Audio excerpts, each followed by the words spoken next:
Hello everybody, it's Wizard again. I can't seem to get the whole sound lag thing working properly with the webcam. So my advice is to just open it and then open a different window and don't watch me because otherwise you'll just have that annoying sensation of my lips aren't matching the sound. So anyways, I wanted to touch some stuff on Theory Hammer here. I did power lists last time and I wanted to touch something about probability. Now everybody knows a little bit about Math Hammer, or the term Math Hammer, where you calculate out what you can do with, you know, a strength versus a toughness, or how many shots will hit off of a certain ballistic skill and stuff like that. But one thing I kind of want to touch about is kind of like a little theory that I'm working on with my friends called it basically extreme probability.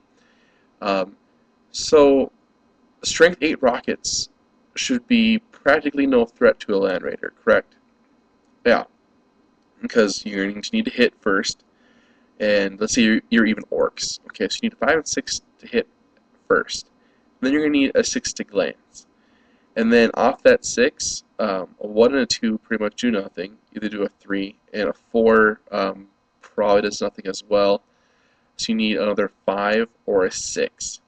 Alright, so that really doesn't, add up that you'll be able to take down a ladder that way. But what happens if you're playing a game against orcs and he shoots a rocket? He gets a 6 to hit. He gets that 6 to glance. And he gets that 6 ends up mobilizing your Land Raider.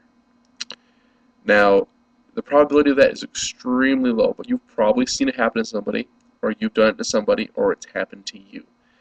Now, what happened to that game? That game just got blown out of the water. Your 200 point plus model, probably also transporting a 200 point plus unit, is now stuck and is now at the mercy of your opponent on when or not you get to engage your enemy. So it's kind of an extreme probability. That's actually one reason why I don't like Land Raiders, is because you think they're so survivable, but it is a dice game, and sometimes those extreme things do happen, and now you're out. And not to mention, if it wasn't orcs and something they actually could shoot and just hit you with a halo of rockets, eventually something will affect your vehicle. Um, and so I tend to try to minimize my damage potential to that. Like, I don't take Land Raiders because of it. If I take something with like a Vindicator with armor 13 front, I tend to take a couple of them because I am going to write off 2 of them by the end of the game, if not all 3 by the end of the game. So I want to get some uses out of them. So really, the extreme probability is just kind of one of those things that it's just a term for how you put it, FUBAR. The worst possible situation actually did happen, and in your army, those situations you can't really plan for them, but if you can minimize them somehow, like not putting all of your points into 2 or 3 things and spreading out them across your army, is a really good thing to take advantage of, a really good thing to focus on. So that's something I just want to touch on in this Theory Hammer.